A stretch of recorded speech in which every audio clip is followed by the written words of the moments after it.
ಓಂ ಶ್ರೀ ಗುರುಭ್ಯೋ ನಮಃ. ಶ್ರೀಮದ್ ಭಗವದ್ಗೀತಾ 9ನೇ ಅಧ್ಯಾಯ 34ನೆಯ ಶ್ಲೋಕ. ಇದು ಅಧ್ಯಾಯದ ಕೊನೆಯ ಶ್ಲೋಕ. ಮನ್ಮನಾಭವ ಮದ್ಭಕ್ತೋ ಮಧ್ಯಾಜಿ ಮಾಂ ನಮಸ್ಕುರು ಮಾಮೇ ವೈಶ್ಯಸಿ ಯುಕ್ತ ಇವಂ ಆತ್ಮಾನಮತ್ಪರಾಯಣಃ. ಈಗ ಕೊನೆಯದಾಗಿರ್ತಕ್ಕಂಥ ಮಾತು ಉಪಸಂಹಾರವಾಗ್ತಾ ಇದೆ ಈ ಅಧ್ಯಾಯ. ಹೇ ಅರ್ಜುನ, ನನ್ನಲ್ಲಿ ಮನಾಭವ ಮನಾಭವ, ನನ್ನಲ್ಲಿಯೇ ಮನಸ್ಸುಳ್ಳವನಾಗು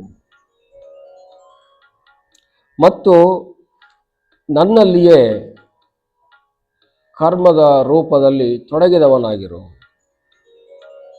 ಮದ್ಭಕ್ತ ಮದ್ಯಾಜಿ, ಮತ್ತು ನನ್ನನ್ನು ನಮಸ್ಕರಿಸುವವನಾಗು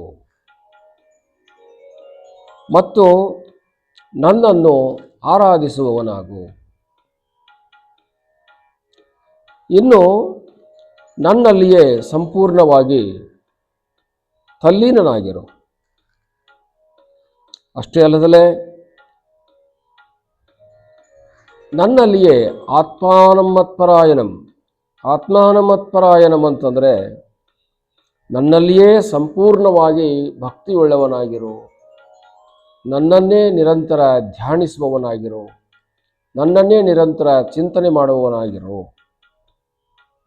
ಈ ರೀತಿಯಾಗಿರ್ತಕ್ಕಂಥ ನಿನ್ನ ಮನಸ್ಸು, ಬುದ್ಧಿ ಇವೆಲ್ಲವುಗಳು ನನ್ನ ಆರಾಧನೆಯಲ್ಲಿ ತೊಡಗಿದಾಗ ಸಹಜವಾಗಿ ನನ್ನನ್ನು ಬಂದು ಸೇರುತ್ತೀಯ. ಮಾಮೇವ ಐಷ್ಯಸಿ, ನನ್ನನ್ನೇ ನೀನು ಸೇರಿಕೊಳ್ಳುತ್ತೀಯ, ನನ್ನಲ್ಲಿಯೇ ನೀನೊಬ್ಬನಾಗಿರುತ್ತೀಯ.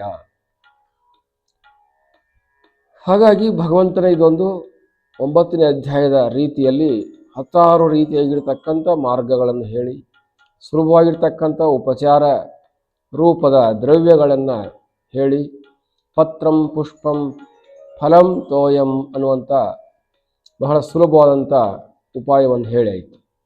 ಬರೀ ಒಂದು ಎಲೆಯನ್ನು ಕೊಡು, ನನಗೆ ಸಂತೃಪ್ತನಾಗುತ್ತೇನೆ. ಒಂದು ಹೂವನ್ನು ಕೊಡು, ಸಂತೃಪ್ತನಾಗುತ್ತೇನೆ. ಒಂದು ಹಣ್ಣನ್ನು ಕೊಡು, ಸಂತೃಪ್ತನಾಗುತ್ತೇನೆ. ಅದು ಆಗದೆ ಹೋದರೆ ನೀರನ್ನಾದರೂ ಕೊಡು, ಸ್ವಲ್ಪ ನಾನು ಸಂತೃಪ್ತನಾಗುತ್ತೇನೆ ಅನ್ನುವಂಥ ಮಾತುಗಳನ್ನು ಕೇಳಿ ಬಂದೀವಿ. ಈಗ ನಿನಗೆ ಆ ಉಪಚಾರ ದ್ರವ್ಯಗಳನ್ನು ಕೊಡಲಿಕ್ಕೆ ಆಗದೆ ಹೋದರೆ, ಅವನು ತಗೊಂಡು ಬರಲಿಕ್ಕಾಗದೆ ಹೋದರೆ, ಸಿಗದೆ ಹೋದರೆ, ಮನಾಭವ, ನನ್ನಲ್ಲಿಯೇ ಮನಸ್ಸು ಉಳ್ಳವನಾಗು. ಇನ್ನು ನನ್ನನ್ನೇ ಭಜಿಸುವವನಾಗು. ಮದ್ಭಕ್ತ, ನನ್ನಲ್ಲಿಯೇ ಭಕ್ತಿ ಉಳ್ಳವನಾಗು. ಇನ್ನೊಂದನ್ನು ನೀನು ಹುಡುಕೋದಕ್ಕೆ ಹೋಗಬೇಡ, ಇನ್ನೊಂದು ಕಡೆಗೆ ಮನಸ್ಸನ್ನು ಬಿಡಲಿಕ್ಕೆ ಹೋಗಬೇಡ, ಮತ್ತೊಂದನ್ನು ಹುಡುಕಿಕೊಂಡು, ಮತ್ತೊಂದನ್ನು ಕೇಳಿಕೊಂಡು, ಮತ್ತೊಂದನ್ನು ನೋಡಿಕೊಂಡು ಹೋಗುವಂಥ ಅಭ್ಯಾಸವನ್ನು ಇಟ್ಕೊಳ್ಬೇಡ.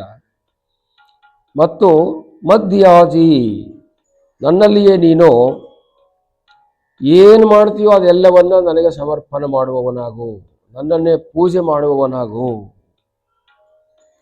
ನಮಸ್ಕಾರ ಮಾಡು, ನನಗೆ ನಮಸ್ಕಾರ ಮಾಡು. ನೀನು ಎಲ್ಲೇ ಹೋಗಿ ಯಾರಿಗೆ ನಮಸ್ಕಾರ ಮಾಡಿದರೂ ಕೂಡ ಅದು ನನಗೇ ಸೇರಲಿ ಅನ್ನುವ ರೀತಿಯಲ್ಲಿ ನಮಸ್ಕಾರ ಮಾಡು. ನೀನು ಯಾರನ್ನೇ ನಮಸ್ಕಾರ ಮಾಡಿದರೂ ಕೂಡ ಅವರಲ್ಲಿ ನನ್ನನ್ನು ನೋಡಿ ನಮಸ್ಕಾರವನ್ನು ಮಾಡು. ಇದು ಮನ್ಮನಾಭವ ಮದ್ಭಕ್ತ ಮದ್ಯಾಜಿ ಅಂತ ಹೇಳಿಕೊಳ್ಳುತ್ತೆ.